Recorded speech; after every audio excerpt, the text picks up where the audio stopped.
A Door in the Wire. April 26, 1943, 3:40 a.m., Auschwitz concentration camp, German-occupied Poland. The sky above the barracks is the color of cold iron, low and unbroken. Searchlights comb the darkness in slow mechanical arcs, their beams cutting through the mist that hangs over the electrified fences. Somewhere beyond the main gate, a dog barks sharp and nervous before being silenced by a shouted order in German. Inside a low brick building near the outer fence, the air is thick with heat and flour dust. An industrial mixer clanks rhythmically, fighting against a load of dough. The ovens roar open maws, glowing white-orange baking bread for the SS garrison, and the machinery of murder that operates just a few hundred meters away.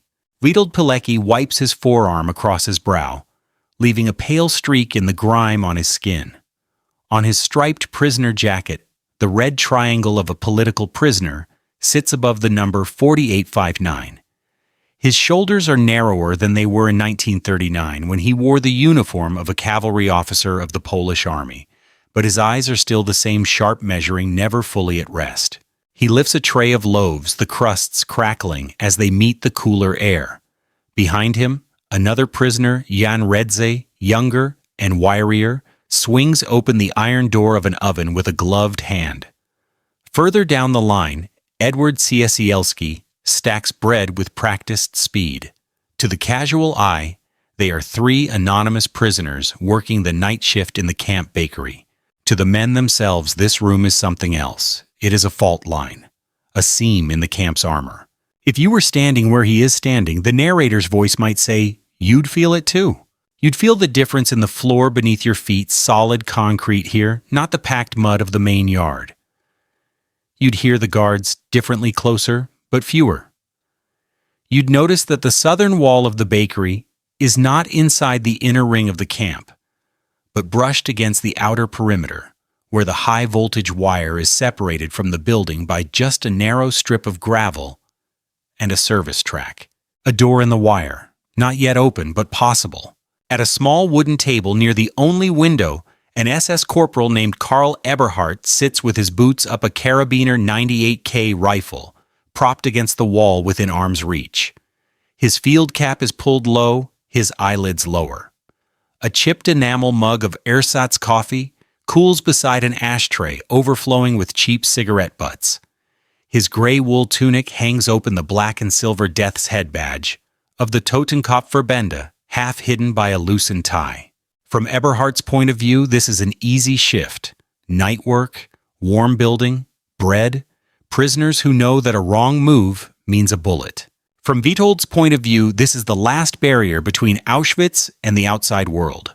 He sets the tray of bread down and lets his hands rest on the metal for a beat longer than necessary, feeling the slight tremble in his fingers. Not fear, not exactly. A kind of electric focus that he hasn't felt since the early days of the war, before the defeat, before the occupation. In his mind, the last 3 years compress into flashes rather than a timeline. The night in 1940 when he stepped into a German roundup on purpose, knowing it meant deportation. The packed cattle car, the suffocating heat, the stench of sweat and fear. The first sight of the camp gate and its lie of an inscription, Arbeit macht frei. The beatings.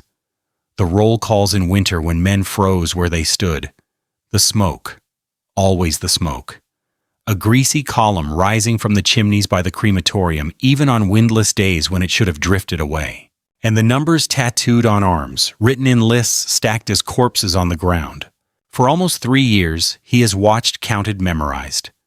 At night in Block 11, he whispered reports to other members of the underground organization he created, the Związek Organizacji Wojskowej, the Union of Military Organization, smuggling them out of the camp through civilians and bribed guards.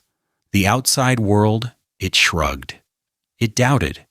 It filed the reports away. So tonight he has decided to do the one thing no one is expected to do from Auschwitz. Walk out. Eberhardt yawns, stretches, and stands. The wooden chair scrapes across the floor. The 3 prisoners keep their eyes on their work shoulders hunched in the posture of broken men. The corporal glances at the big iron-bound door that leads back through a narrow corridor into the inner compound. It is barred and chained from the inside. He walks instead to the smaller door that opens to the service track outside the bakery, checks that it's locked, jiggles the handle out of habit. On the other side of that door, a narrow world, exists a strip of gravel, a drainage ditch, a single strand of barbed wire, marking the boundary before the main electrified fence. Beyond that, a field merges into the dark shape of a thin forest, and further still, the black line of the Sola River. Patrols walk it at intervals. Watchtowers overhang it with machine guns and searchlights. Witold has mapped them all in his head. The corporal returns to his chair, leaving wet boot prints on the floor. He sits, lights another cigarette. Smoke curls lazily toward the bare bulb swinging from the ceiling. His rifle remains where it leans, tempting fate.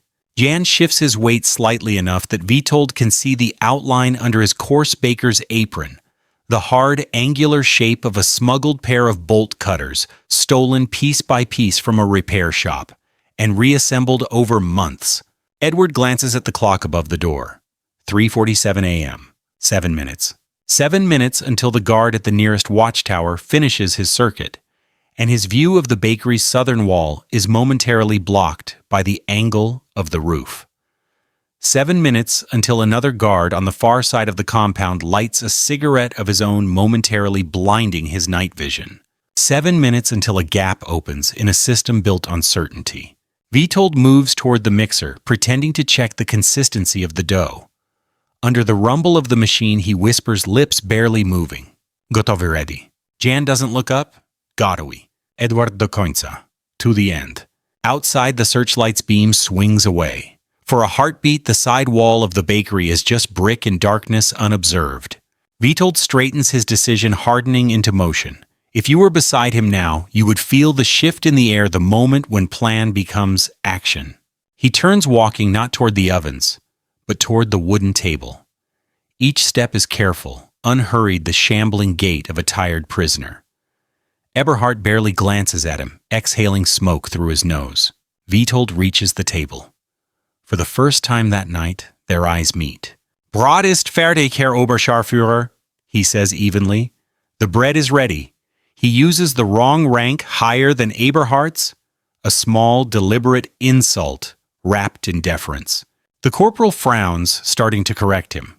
His mouth opens. He never finishes the sentence. Witold's hand moves fast as he ever drew a saber in the old cavalry days. The heavy metal scoop on the table flashes, connecting with Eberhard's temple with a dull crack.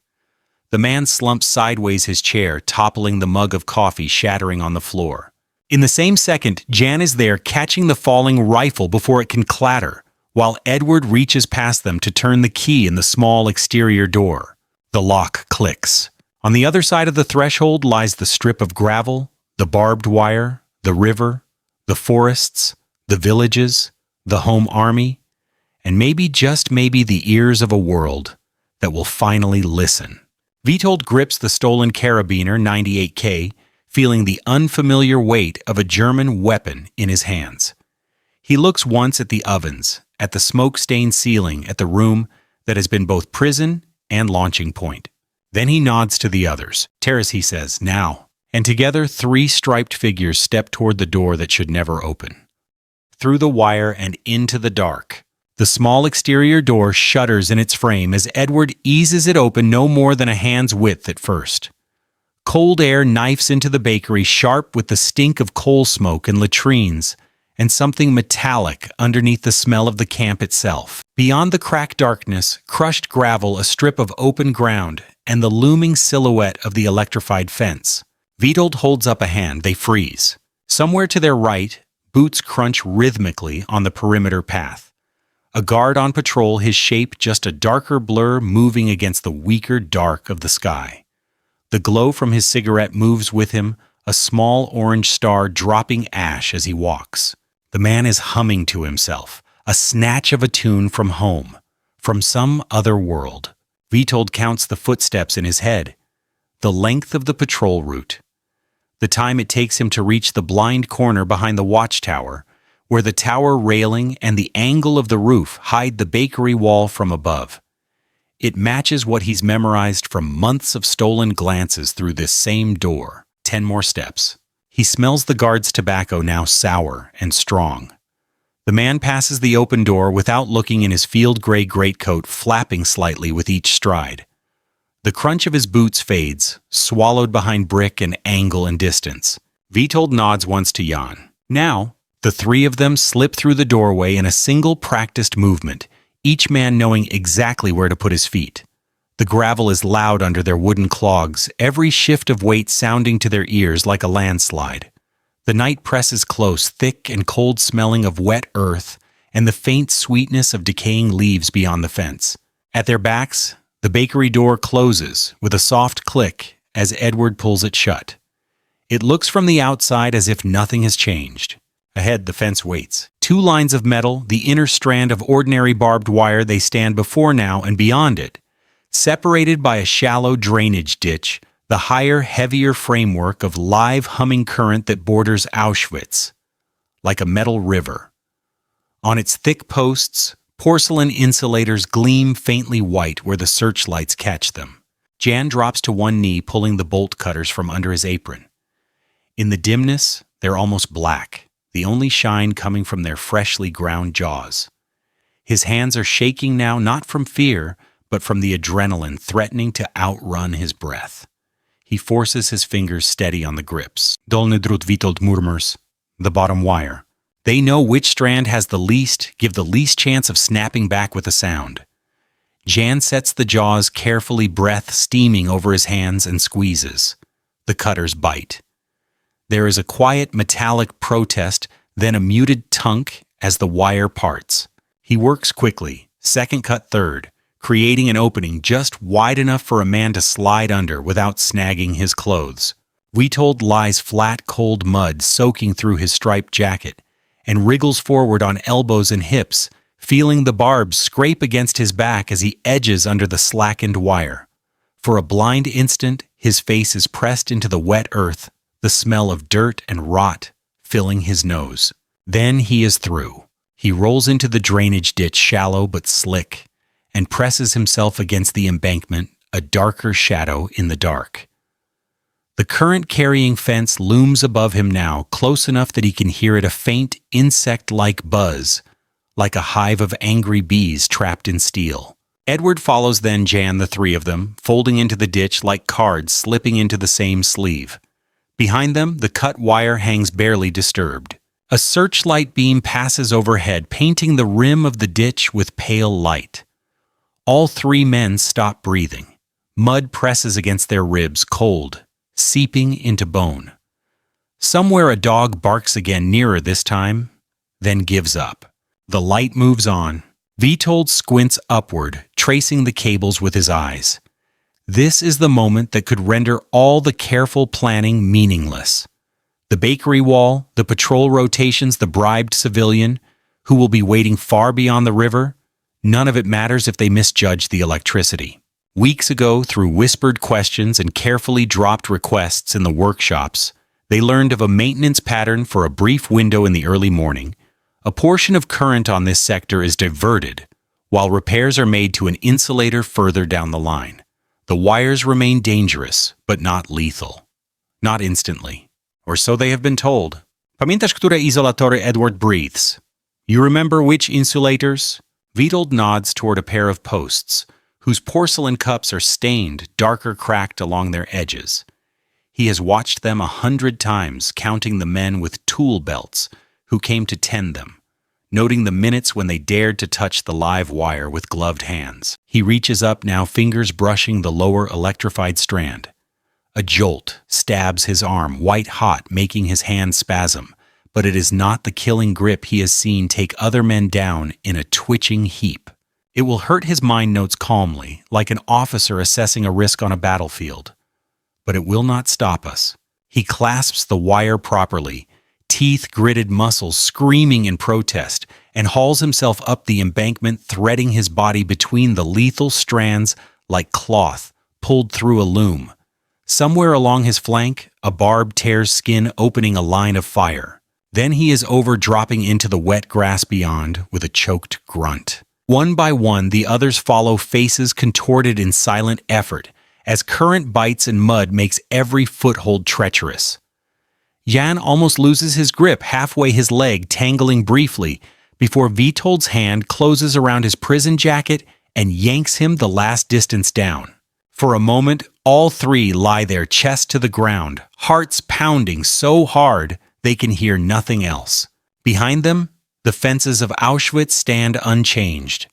The watchtowers still loom, the chimneys still exhale their silent columns into the pre-dawn. Inside, men and women still sleep on wooden bunks or stare up into the darkness, unaware that 3 of their number are now on the other side of the line. The Germans have declared absolute. On this side there is no wire, just a field silvered by weak moonlight, dotted with low hummocks and tufts of winter-burnt grass.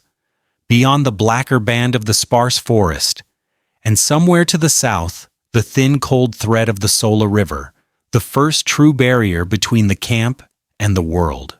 Witold pushes himself to his knees. His hands are still tingling, muscles in his forearms twitching uncontrollably. He welcomes the pain. It is proof he is alive, proof that Auschwitz's grip is not omnipotent. He looks back once, not at the fence but beyond it, toward the invisible blocks, the chimneys, the barracks where numbers sleep. Dla nich, he murmurs. For them. Then he turns his face to the forest. Rozbieg, he whispers. Spread out. The 3 men rise into a stumbling crouch and move not at a full run that would be a streak on the open field, but at a loping, ground-eating pace, keeping low, each 5 paces apart. Their striped uniforms are a curse now, pale bands against dark earth, but there is no time to strip them yet. Each step carries them further from the zone of control, deeper into the uncertain safety of chaos. It takes only minutes for the camp to notice. A siren starts thin at first, then swelling into a full-throated wail that tears across the night. The sound hits them like a physical blow. Searchlights snap back to the fences, raking them, stabbing out into the fields with renewed fury. Distant shouts in German overlap orders, questions, curses. The hunt has begun. Witold doesn't look back again. He fixes his gaze on the jagged black edge of the tree line and forces his legs to move faster. Mud sucks at his clogs. His lungs burn. Somewhere off to his right, Jan stumbles, but recovers without falling. Lass Edward hisses. The forest. The ground dips, rises. Then suddenly they are under the first bare branches, swallowed by trunks and shadow, and the density of living things that have not yet learned to fear the name Auschwitz. Here at least the night belongs to them, as much as to the men who will follow. The forest hunt and the river. The first thing that hits them under the trees is the smell, wet bark, old leaves, the sour musk of fox or hare. To men whose lungs have known only coal dust, disinfectant, and burning flesh, it is almost overwhelming. For half a heartbeat, Witold feels his legs falter, as if his body cannot accept that something can smell this alive. Then the siren's echo reaches even here, bouncing faintly between trunks, and the illusion breaks. This is not freedom yet. This is just cover. Vlevo, Witold breaths left. They angle away from the straight line that would be easiest to track from the fence. Branches whip at their faces, scratching exposed skin. The ground is uneven, tangled with roots and half-frozen mud. Jan trips on a hidden stump and goes down hard, a dull thud of bone and earth. Seco Edward hisses, dragging him up by the elbow. Quiet. Overhead, the faint sweep of a searchlight passes through the higher branches, pale fingers of light that can't quite pierce the canopy. A flare pops somewhere back near the fence, its harsh white glare making the treetops glow for a moment like frost. Then comes the sound that tightens every muscle in Witold's body, dogs. Faint at first, then swelling a chorus of barks, high and eager. The SS are bringing out the tracking teams, men with leashes and pistols and sticks moving fast in a spreading fan. Witold stops so suddenly that Jan nearly collides with him. Zmienimy zapach, he says breathless. We change the scent. He drops to his knees and plunges his hands into a shallow puddle of half-frozen water, then into the decaying leaves around it, smearing mud thickly over the striped sleeves of his jacket, over his legs, his boots. The others copy him, caking themselves in the forest's own smell. It's not foolproof, nothing is, but it might blur the trail slow. The dogs give them minutes, and in a manhunt, minutes are a kind of currency. They push on no longer straight, but weaving a jagged path that skirts low hollows and fallen logs, doubling back once, then cutting sharply downhill. Witold is not just trying to escape now. He is drawing a diagram in the undergrowth that he hopes will confuse even a skilled tracker. His mind works on two levels. One watches every route, every shadow. The other holds a map he has never seen on paper. The course of the Sola River, the position of the village of WWII, farther south, the bridge guarded by Germans, the shallower crossing point he's heard about from a civilian electrician who once dared to whisper, "If anyone ever gets out, head for the bend where the willow grows crooked." A branch slaps his face, opening a thin line on his cheek. The sting is sharp, clean. He savors it. Pain from a tree, he thinks, not from a truncheon. Behind them, the forest begins to take on a rhythm of its own, the bass rumble of men's shouts, the staccato yelps of dogs, the deeper intermittent crack of a pistol fired in anger or warning. Once, a bullet snaps through distant branches overhead with a wicked zizip nowhere near them, but close enough to remind them that the forest is not a wall, only a veil. They run until their lungs are raw and their legs feel carved from lead. At last the ground underfoot softens, becoming more treacherous, spongy with silt and old floods. Through the dark trees ahead, the surface of the Sola appears as a smear of dull metal, barely moving in the weak pull of current. The river is wider than Witold imagined. It lies in a shallow bowl of mud and reeds, with a narrow pebbled bank on their side and a lower, more open stretch on the other. Beyond that, fields a line of scattered farmsteads, the occasional blink of a distant window. Civilization, risk, hope. They crouch at the tree-lined chests, heaving steam rising from their bodies. The striped uniforms cling wetly to them, now heavy with sweat and mud. Patrol Jan rasps. Witold shakes his head. He sees no silhouettes on the far bank, no bobbing glow of lanterns along the waterline. But that doesn't mean anything. A German patrol could be lying flat in the grass or sitting in one of the shadowed copses further along, waiting to hear the splash of desperate men. The dogs' voices are closer. "We have to cross, Edward," says his voice raw. "Tu zostaniemy psom." "We'll stay here for the dogs." Witold nods. He edges down to the bank and slides his fingers into the water.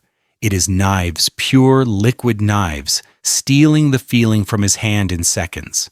The current is not strong, but it's cold enough to stop a heart if they linger. "Rozbieramy do pasa," he decides. "We strip to the waist.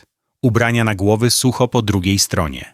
Clothes on our heads, dry on the other side." It means this 60 seconds of being half-naked, Auschwitz skeletons in the open, their starved ribs on display to any eye that happens to look this way. But soaked cloth on the far bank would be a death sentence of another kind. Hypothermia. Pneumonia. They strip in silence, hands clumsy on buttons and ties. In the moon's thin light, their torsos look like anatomical diagrams, every bone and tendon showing scars like white ropes over old bruises. Tattooed numbers gleam on forearms, dark brands on pale, abused skin. Witold bunches his shirt and jacket together, tying the sleeves around his neck so the bundle rides between his shoulder blades. Jan and Edward copy the move. He steps into the river first. The shock drives the breath from his lungs in a single strangled gasp. Every instinct screams to get out, but he forces his leg forward, then the other, feeling for unseen rocks with numb toes. The water rises to his knees, his thighs, his waist, the current sucking greedily at his narrow hips. "Do środka, potem po skosie," he mutters through chattering teeth. "To the middle, then diagonally." The electrician's instructions play in his memory. The shallowest line, is never straight. Jan wades beside him, jaw clenched so tightly the muscles stand out in cords. Edward, broader-chested, uses his bulk to break some of the current for them, moving a half-step upstream. Halfway, the bottom drops away unexpectedly. Witold's next step finds nothing, and suddenly he's floating the river, closing over his ribs, over the scar where a guard's rifle butt once broke bone. He flails for a heartbeat before his feet find purchase again on a slick stone. On the bank behind them, a dog's bark rings out closer, sharper. A man shouts. Another answers. Ruch, Edward gasps. Move. They push teeth, gritted legs burning with cold. The bundle of clothes tugs at Witold's neck, with every small wave threatening to drag him under. He can't feel his toes, now can barely feel where the riverbed ends and the numb stumps of his feet begin. Then the water begins to drop from his chest, to his stomach, to his thighs. Pebbles grind underfoot. The far bank rises toward them like the curve of a saving hand. They stagger out of the Sola as a flare blossoms behind them, turning the sky above the near bank into a sheet of white fire. Their shadows jump long and monstrous in front of them on the wet stones, but only for a moment. Then they are flat again, low, scrambling up into the safety of taller grass. On the Auschwitz side of the river, searchlights lash the tree line they left behind. A dog's bay changes timbre suddenly from the excited bark of a hunter on fresh scent to the frustrated howl of one that has lost the trail. The cold water and jagged path have bought them something priceless: confusion. On this bank, they collapse behind a clump of reeds, sucking air like drowning men, their bodies shaking uncontrollably from the cold. Witold's hands won't obey him at first. He has to blow on his fingers before they'll unknot the sleeves around his neck. They pull their shirts and jackets back on the fabric, still mostly dry, like putting on the memory of warmth. It will not be enough for long, but it's one more thin layer between skin and night. Witold looks out over the dark fields ahead. Somewhere beyond them, there will be a barn, a shed, a sympathetic peasant, or a German patrol, a gendarme, a collaborator. Each step now is a throw of dice. But behind them, Auschwitz is across a river. That's one border he murmurs more to himself than to the others. Jeszcze wiele przed nami. Many more ahead. He rises joints, protesting, and turns his face toward the faint suggestion of a road cutting across the fields, toward the first villages that might hold allies willing to listen to a story so monstrous the world has so far refused to believe it. Idziemy, he says. We go. And the three half-frozen men who should have died behind the wire begin walking into occupied Poland, carrying Auschwitz in their bones. Barn light and passwords. By the time the siren's wail has thinned into a distant echo, the sky over occupied Poland is beginning to pale. Not dawn, yet only the first hint of it, a loosening of the black into deep blue over the horizon. The fields on this side of the Sola are rough and low, the winter stubble of last year's crops crunching under their clogs. The cold has settled in their bones, a deep grinding ache that makes every joint feel like glass, about to splinter. A weak wind moves across the open ground, bringing with it a smell of smoke and manure, and something else: cooked cabbage. Human life. If you were here beside them, the voice in your head notes, you'd realize how loud human life smells when you've lived on disinfectant and ash. Witold raises a hand, and they drop to a crouch, vanishing into a shallow ditch between two fields. Ahead, maybe 300 meters away, a farmhouse squats low against the horizon, its roofline uneven, one corner patched with fresher shingles. A lantern burns in a small window. Beside the house is a barn, its double doors shut, its silhouette familiar to anyone born under Polish skies. A dirt road runs not far beyond a pale stripe in the grass. Somewhere along that road, the gray trucks of the German gendarmerie patrol and the black-coated Gestapo liaison officers ride bicycles with pistols on their hips. Jan's teeth chatter so hard his words are half swallowed. Jeśli to Niemcy, if they're Germans. They're not, Edward mutters, but even he doesn't sound certain. German settlers have been planted in Polish villages before given stolen farms and stolen barns. Witold studies the farmhouse. The curtain in the lantern window is lace-yellowed and mended. A German family would have brought their own things. A dog barks once from the direction of the barn, sharp, territorial, then stops as if told to hush. Polski pies Witold says quietly, "A Polish dog. Słyszysz akcent? You can hear the accent." He makes his decision. Staying out in the fields will kill them as surely as a German bullet. They are 3 scarecrows in striped rags with camp numbers on their arms and Auschwitz still on their breath. Without clothes, without papers, without food, the wilderness will finish what the camp started. He turns to the others. "Ja pójdę pierwszy," he says. "I'll go first. Jeśli coś jest nie tak, uciekacie w stronę lasu. If something is wrong, you run back to the woods."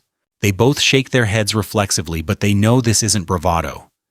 It's division of risk. As the officer, as the one with a plan that stretches beyond his own survival, he goes first.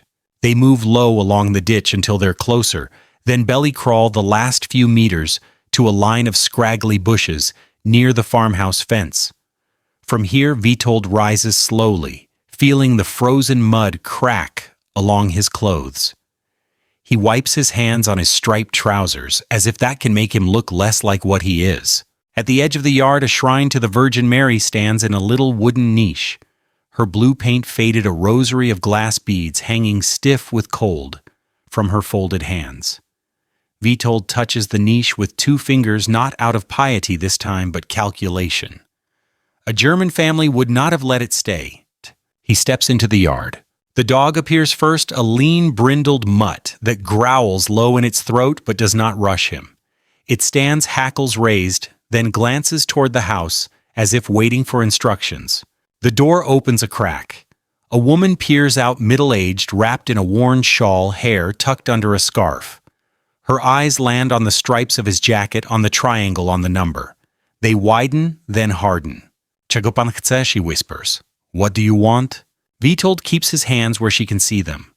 Up close, he knows how he looks. Hollow-cheeked eyes sunk in his skull, the tatters of his issued boots barely holding together. "Jesteśmy Polakami," he says, each syllable careful. "We are Poles. Uciekliśmy z Oświęcimia. We escaped from Oświęcim." At the word Oświęcim, the Polish name for Auschwitz, her face twitches. It's a small movement, but loaded. Everyone in this part of the country knows what that name means now, even if they pretend otherwise. She opens the door a fraction wider enough that Witold can see a wooden crucifix on the wall behind her, and on a shelf, a tiny framed photograph of a man in Polish infantry uniform from before the war. "Ale jak she breathes. But how?" "Nie ma czasu," he replies. "There's no time. SS już nas szukają. Potrzebujemy ubrania, coś do jedzenia. I..." He lowers his voice. "Eye contact do wojska. Do AK. And contact with the army. With the home army." Her eyes flick to the road, then back to him. Fear wars with something else on her face, pride maybe, or anger. "Hasło," she asks suddenly. "Password." It's not a child's question. Someone in this house is connected. The underground moves even here in villages where cows outnumber telephones. Witold doesn't hesitate. "Jeszcze Polska nie zginęła," he says quietly. "Poland is not yet lost." The response comes automatically from her lips, an old habit from secret meetings, in barns and back rooms, "Kiedy my żyjemy," while we still live. She exhales as if she's been holding her breath since 1939. The door opens fully. "Szybko," she says. "Quickly. Do stodoły. Ktoś może jechać drogą. To the barn. Someone might come along the road." She moves past him, skirts brushing his leg, and hisses at the dog. It retreats sullenly as she beckons. Jan and Edward break from cover and sprint the few meters to the barn, ducking inside with a rustle of straw. The barn smells of hay, old milk, and animals so strong it's almost intoxicating. Dawn light spears through gaps in the planks, turning the dust in the air into slow-falling stars. A cow shifts in a stall, snorting. "Tam na górę," the woman says, pointing to the ladder leading to the hayloft. "They're up. Mój mąż. On zdecyduje. My husband will decide." They climb. Each rung creaks under their minimal weight, protesting out of habit rather than strain. At the top, they burrow into the piled hay, its prickle against their skin, more comforting than any mattress. The woman tosses up an old horse blanket, then a cracked enamel bowl with a heel of bread and a lump of white cheese. Jedzcie, she murmurs. Eat. Witold takes the bread in his hands. It is coarse and dense, full of unmilled grain. The smell makes his mouth flood with saliva. For a moment, Auschwitz strips away, and he's a boy again in Lwów, his mother cutting an end piece from a loaf still warm from the oven. He breaks it into 3 equal parts without thinking. Old officer habits die hard. As they eat, voices drift in from the yard, the woman's a man's rougher tone, another male voice quieter, with the clipped cadence of someone used to giving orders in whispers. The latter creaks again. A man's head appears. His hair is graying at the temples, his nose broken long ago and badly set. He wears a farmer's coat, but his eyes are sharp.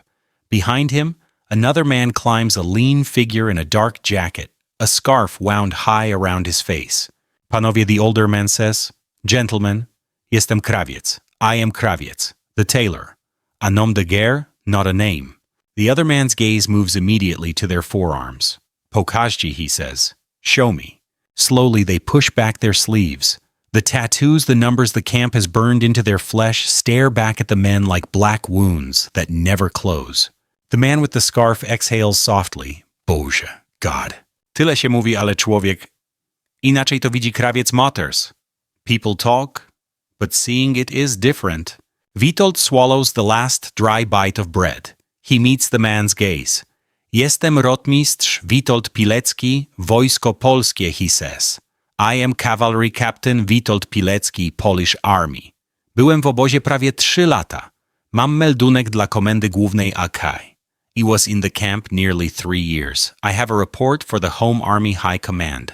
The title hangs in the air, Rotmisters, like a relic from a lost world of uniforms and parades and cavalry charges.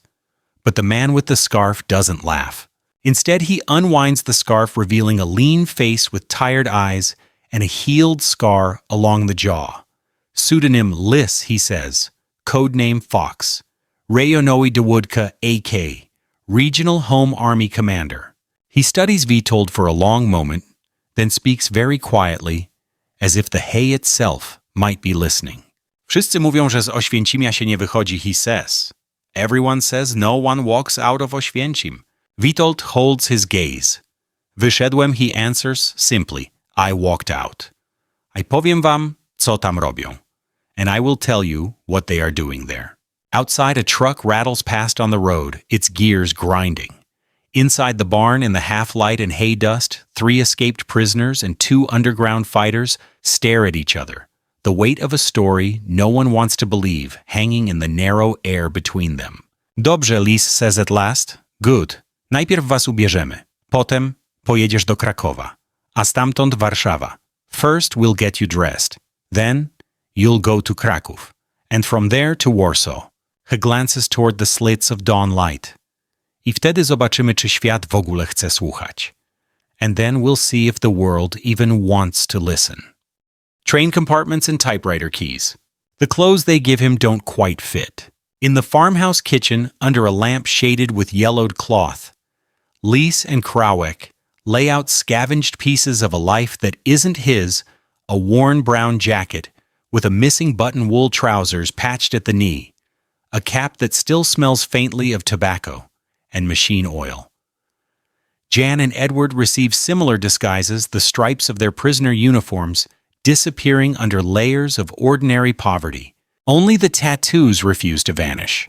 Zawsze długie rękawy, the farmer's wife, warns, wrapping a muffler around Witold's neck so high it nearly covers his chin. Always long sleeves, she presses something small and hard into his hand. Różaniec mojego syna. My son's rosary. Zginął we wrześniu 39. He died in September 39. Witold closes his fingers around the smooth wooden beads. There are no words big enough for the exchange she is making, beads for a story, food and shelter, and risk for a chance that someone somewhere might listen. By mid-morning, they are in a wagon. The cart's wooden wheels creak along the rutted dirt road, pulled by a patient sway-backed horse whose breath steams in front of it. Krawiec sits up front, with the reins a cigarette tucked behind his ear, looking every inch the tired peasant. Lys rides in the back with them, hunched under a tarp that smells of fertilizer. Underneath the tarp, the world shrinks to the jolting boards under their hips, the muffled clop of hooves, and the rattle of loose harness. Every time the cart slows, instinct screams at Witold to leap and run, to vanish into the nearest ditch. Every time he forces himself still. Running is for men being hunted. Riding in a cart is for men who belong. They pass a roadblock just outside a larger village. German gendarmes in field gray coats stand around a sawhorse barricade, rifles slung over their shoulders. One of them hunches over a makeshift brazier, warming his hands in the thin winter sun. Another walks slowly around the cart as it comes to a halt, his boots crunching on gravel. He barks something in German at Krawiec, who replies in halting, suitably cowed phrases. Potatoes to market, milk for the dairy, bad road near the river. The soldier flips back a corner of the tarp. From your hidden place beside them, you'd smell his leather gloves before you saw his face. His eyes slide over Lys, and the three men in their ill-fitting clothes, sallow tired, with the pinched look of people who haven't eaten properly in years. Papier, he grunts, papers. Lys produces a folded set from inside his coat, the forged eagle on the header, not quite like the original, but close enough for a board checkpoint. The German studies the document lips, moving silently as he traces the lines. Witold keeps his gaze fixed on a knot in the cart's plank, willing his hands not to shake. Beneath his borrowed sleeve, the rosary beads press against his palm. Each touch is a number, 1, 2, 3, no 4 years of war. Thousands of people behind wire. Countless dead. At last the soldier snorts and flips the tarp back down. "Fair whiter," he mutters, slapping the side of the wagon. "Move on." The cart jolts forward. Only when the roadblock disappears around a bend does Witold let out the breath he's been holding. By the time they reach the outskirts of Krakow, the light is failing again. The city rises from the plain like a memory, from another life church, spires and rooftops, chimneys and rail lines, the dark bulk of Wawel Castle, keeping watch over the river. Nazi banners hang from government buildings like fresh wounds on old stone.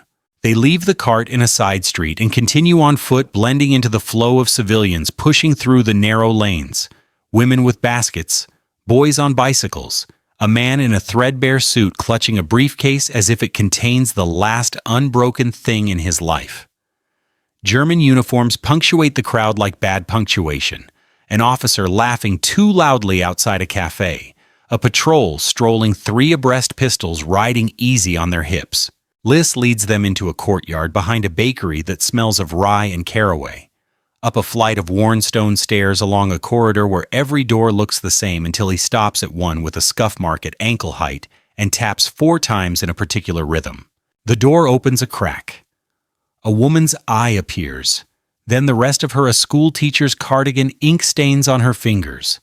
Lys murmurs a phrase, "Kto za wolność umiera?" "Whoever dies for freedom." She replies, without missing a beat, "Nigdy nie ginie," never truly dies. Inside the apartment is small but orderly. Heavy curtains block out the street. Maps of Poland hang on the wall, current borders scribbled over in pencil to show what used to be. On the table stands a typewriter, its keys glinting in the lamplight. "Tu jesteście bezpieczni na razie," the woman says briskly. "You are safe here for now. Nazywam się Irena. My name is Irena." Safe is a relative word when the Gestapo headquarters is only a few tram stops away, but the room feels like a different country. There are books here. A pot of real coffee, thin but unmistakable, warms on a hot plate. Witold lowers himself into a chair. His legs tremble less from the walk than from the sudden slackening of tension. Lys gestures to the typewriter. "Opowiesz im wszystko," he says. "You will tell them everything. Daty, nazwiska, liczby. To pójdzie do komendy głównej, potem do Londynu przez kurierów. Dates, names, numbers. It will go to high command then. To London by couriers." The seriousness in his voice makes the room feel smaller. Irena rolls a sheet of thin paper into the machine fingers, moving with practiced speed. "Mówi pan Normalnie, she instructs. You speak. Normally, nie jak oficer, tylko jak człowiek, który widział. Not like an officer, like a man who has seen. He looks down at his hands, the ink-blue numbers on his forearm. When he raises his eyes again, his words come out flat at first, like he's reading a report at staff headquarters. Obóz koncentracyjny Auschwitz założono w czerwcu 1940 roku. The Auschwitz concentration camp was established in June 1940. But as he talks, the images force their way in. The roll calls in the snow until men toppled like felled trees. The first gas experiments in Block 11. Transports arriving, mothers herded one way, men another. The sound of boots on wooden steps, the color of the smoke. His voice roughens. The words turn from staff language into something harder-edged. Irina's fingers fly over the keys, each clack a tiny gunshot of testimony. Every few minutes, Lis interrupts with a question. Nazwisko komendanta. The commandant's name. Ile osób. W jednym transporcie. How many people in one transport? Czy są tam Żydzi z Europy Zachodniej? Are there Jews from Western Europe there? Witold answers, dragging numbers from the graveyard in his head. Tens of thousands. Hundreds. More every week. Hours pass. The typewriter's ribbon darkens. The ashtray fills. Outside tram bells and distant sirens weave the background music of a city under occupation. Once Irina stops typing and simply stares at him, her eyes bright with something that isn't quite tears. To Nimaj leave, she whispers, before she can stop herself. That's impossible. Witold looks at her at Lis, at the cramped room that holds too much truth for four walls. Wiem, he says quietly. I know. Też tak myślałem. Zanim tam trafiłem. I thought so too. Before I went there. She swallows, nods once, and returns to the keys.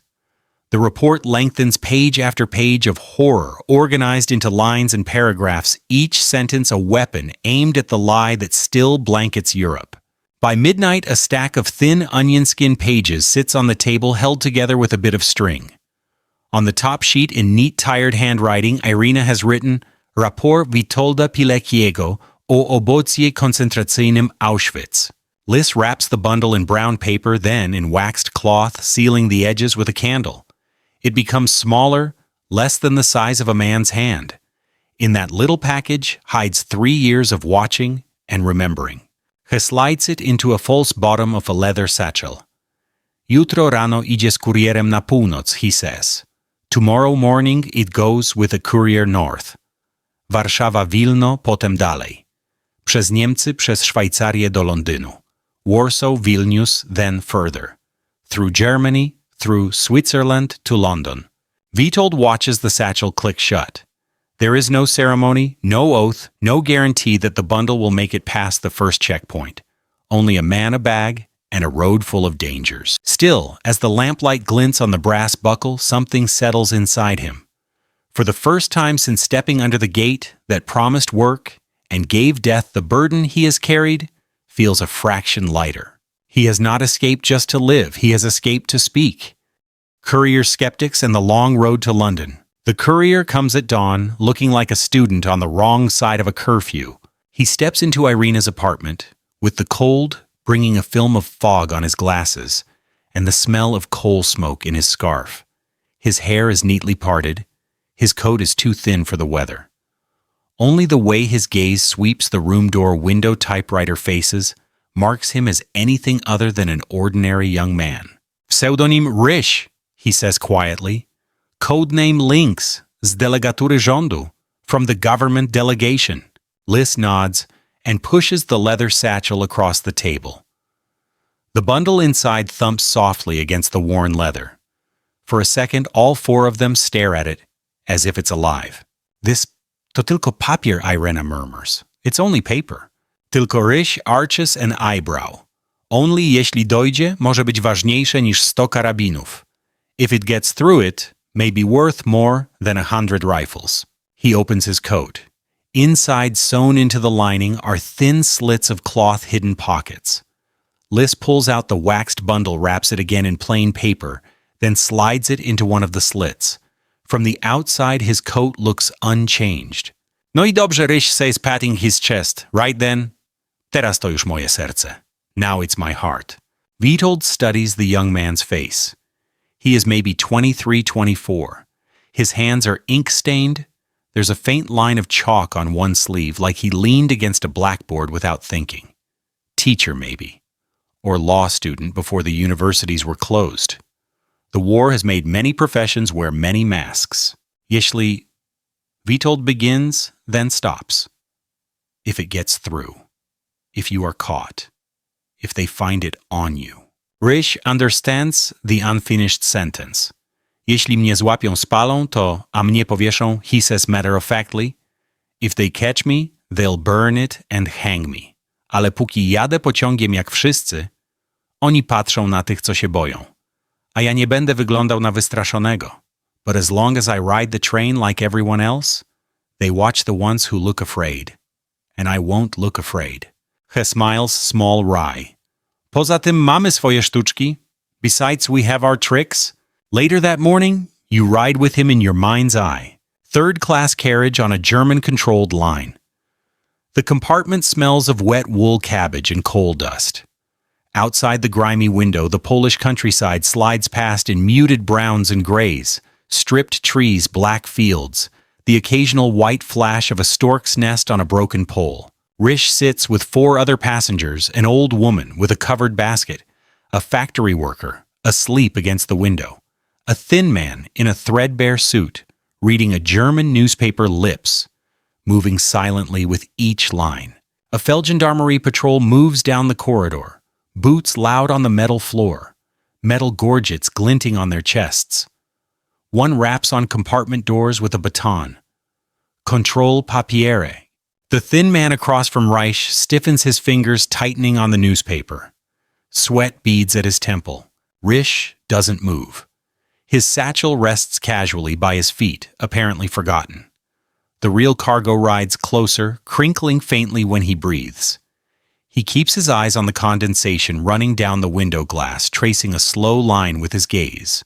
The door slides open. A German NCO scans the compartment, eyes bored. Papers are checked, stamps studied. The old woman's basket is poked into, revealing only turnips and a wrapped loaf of bread. The sergeant's gaze brushes over Ryś. The young man raises his eyes, lets them flicker to the soldier's rank patch with just the right mix of deference and resignation. Another Pole, another occupied soul. Nothing to see. Whiter, the NCO, grunts at last, sliding the door shut. The train pulls on toward Warsaw, clacking over rails that carry more than people, news, rumors, orders, resistance. Somewhere far behind it, in the fields and forests around Auschwitz, the dogs have long since lost the scent. Days become weeks. The bundle that began as thin pages on Irina's table crosses invisible lines from Krakow to Warsaw, from a flat in Śródmieście to a safe house in Żoliborz, then north by night courier to the forests near Vilnius, where partisans crouch around a fire, their rifles stacked like a teepee. A boy in a Soviet-supplied greatcoat carries it hidden in his boot across a snow-dusted field patrolled by German searchlights. At the East Prussian border, the report briefly becomes something else, a scrap of false identification hidden inside a hollowed bar of soap, then the backing of an icon of St. Christopher taped behind its frame in a Wehrmacht staff car. Each courier knows only the next name, the next barn, the next border stone. None of them ever see the whole route. That ignorance is its own armor. And then one gray afternoon, many weeks later, the bundle surfaces in a dim office thousands of kilometers away. London. The building is anonymous from the outside, a row house, much like the others lining the bomb-darkened street. Inside its walls are thick with maps and cigarette smoke. A brass plate on an interior door reads Polish Government in Exile, Military Bureau. A clerk with ink on his cuffs carries the newly arrived packet into a meeting room. Around the table sit men in Polish uniforms that don't match old pre-war tunics, exile-tailored jackets, caps slightly out of date. On the wall hangs a faded map of the Second Polish Republic, as it used to be, borders now sliced and occupied. General staff officers lean in as the string is cut, the wax peeled back. Thin foreign paper glints under the lamp. One of them, a colonel, with a face like carved oak, reads the title out loud, stumbling slightly over his own name for the first time. Raport Rotmistrza Witolda Pileckiego. He reads in silence for a long time. The only sounds are the city's distant air raid sirens testing the crackle of the coal fire, the soft click of a lighter, as someone lights another cigarette. Smoke thickens above the table, as if the words themselves give off fumes. Niemożliwe, someone mutters at last. Impossible. Przesadza. Na pewno przesadza. He exaggerates. He must be exaggerating. The colonel lays the paper down very gently as if it might break. On był tam 3 lata, he says. He was there 3 years. Nazwiska SS-manów się zgadzają. Układ obozu się zgadza. The names of the SS men match. The layout of the camp matches. Silence. No one wants to own the numbers now on the table. The report is translated into English sentence by sentence. In another office in a different building, a British civil servant in a sober suit reads the memorandum stamped "Secret."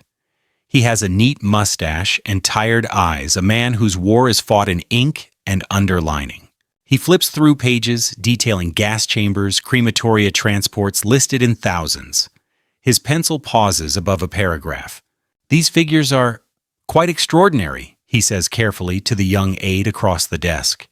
If we pass this on unqualified, it will be dismissed as atrocity propaganda. You remember the trouble we had in the last war. Belgian babies, German bayonets. Sir, the Polish sources have been reliable before the aid ventures. Reports about the ghettos, for example. Yes, but the scale? The civil servant taps the paper, frowning. We shall request corroboration from other channels. The BBC is already broadcasting about persecutions. We must be precise. He writes in the margin figures, require further confirmation. Possibility of exaggeration cannot be excluded. Somewhere in the same city weeks later, a BBC announcer leans toward a microphone in a padded studio. His voice, crisp and measured, says words that have crossed fields and rivers and borders.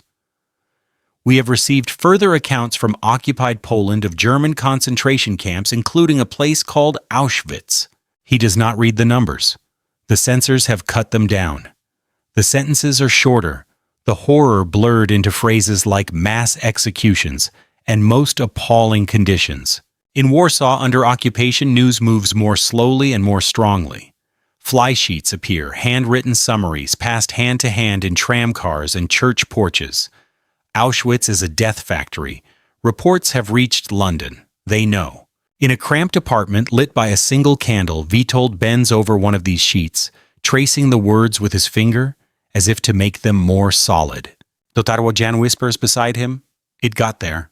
Tak, Witold says, yes. But in his chest, the feeling is complicated. A braid of grim satisfaction fury, and a strange, hollow disappointment. There are no bombers overhead targeting the rail lines to Auschwitz. No special commando raid announced in whispers in the underground. The machinery he described continues to run. He has walked out of the camp. His words have walked further all the way to London, but the world tangled in its own war moves slowly when asked to believe the unbelievable. Outside in the Warsaw streets, German posters scream about sabotage and collective responsibility. On Berlin radio, the word Auschwitz does not exist. Officially, there are only Arbeitslager labor camps and Umsiedlung nach Osten resettlement to the east. The Reich's Ministry of Propaganda stamps any mention of extermination as feindliche Gräuelmärchen, enemy atrocity tales. The Nazis cannot unwalk the path he took under the wires. They cannot unwrite what has been typed in London. But they can bury it under a landslide of other news, drown it in doubt, and ensure that trains full of human beings keep arriving at a place whose name most of the world still cannot pronounce.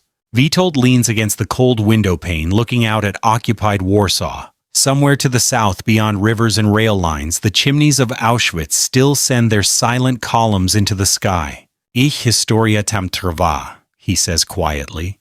Their story there continues. He has done what no one was supposed to do, walk out and tell the world. Now he has to decide what to do with the rest of his borrowed life. The last prison and the story that wouldn't die. August 1st, 1944, 5:00 p.m. Ulica Pańska, Central Warsaw. The city explodes. From a tenement window, Witold watches the first Home Army patrol sprint across the street, armbands, white and red rifles up faces, set in that tight mix of terror and joy you only see when people decide to stop being occupied and start being soldiers again. A German staff car screeches as it backs away from a sudden burst of fire at the intersection. Somebody on a balcony is already waving a pre-war Polish flag, its red still bright against years of soot. "God's in a W," someone says beside him. W, our, the beginning? Witold tightens the strap of his Sten gun, a British-made submachine gun smuggled, in piece by piece now assembled and oiled. He is older than most of the boys in the stairwell with him, streaks of gray at his temples, hollows in his cheeks that Auschwitz carved and never quite gave back. His code name now is Witold again, as if he has come full circle. If you stood here with him, that inner voice notes, you'd feel how small this stairwell is compared to the mountains of war that press on it. He leads his section down the stairs and out into the street, the heat and dust of Warsaw, in summer, wrapping around them. Barricades are already going up carts, overturned paving stones, pried loose tram cars dragged sideways by sweating men and women. A boy in a scout shirt appears with a crate of Molotov cocktails, dirty rags already stuffed in the necks of the bottles. Kapitanie, someone shouts the old rank clinging to him like a forgotten medal. Niemiecki czołg na rogu, German tank, at the corner. He sees it when they reach the intersection, a Panzer IV turret turning slowly, commander half exposed, in the open hatch pistol in hand. Infantry move alongside it in uneven formation, firing at windows where white and red armbands have just appeared. For a heartbeat, the tank's snout points straight down the street toward their barricade, a gray armored finger aiming death. Witold ducks behind the cover of a half-toppled tramcar mind, racing with distances and trajectories, the sounds of clanking treads and shouted German mixing with the remembered bark of guard dogs and the buzz of electrified wire. I walked into Auschwitz because it was needed, he thinks. I walked out because it was needed. Now I'm here because the war didn't end when he crossed the Sola.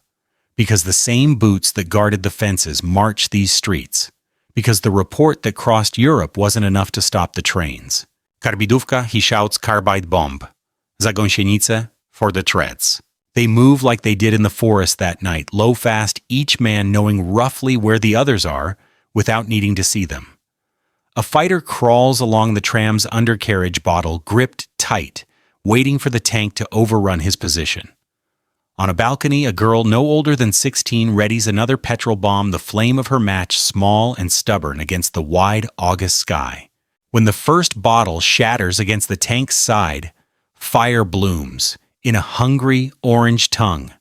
For a moment, the machine seems to lurch in surprise, as if it could feel heat. Then its turret swings, machine gun snarling. Brick chips spit from the wall next to Witold's head. He doesn't think of London or reports now. He thinks in meters, in seconds, in angles. The war has come home, and in these torn streets, he is once again the man who chooses to go toward the wire instead of away from it.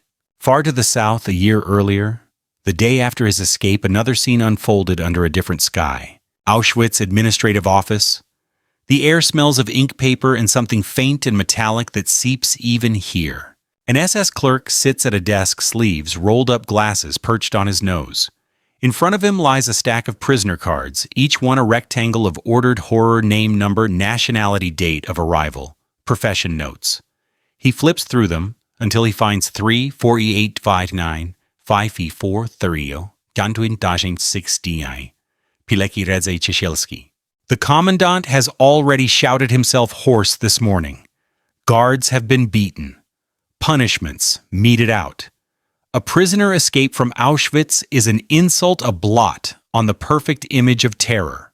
The clerk dips his pen and writes in a precise Gothic script under remarks. Fluchtversuch, erschossen bei der Flucht. Attempted escape, shot while fleeing. He stamps the cards. In the ledger, 3 more neat lines appear, folding living men into the paperwork of a system that insists no one walks out alive. The Nazis have buried their story in ink.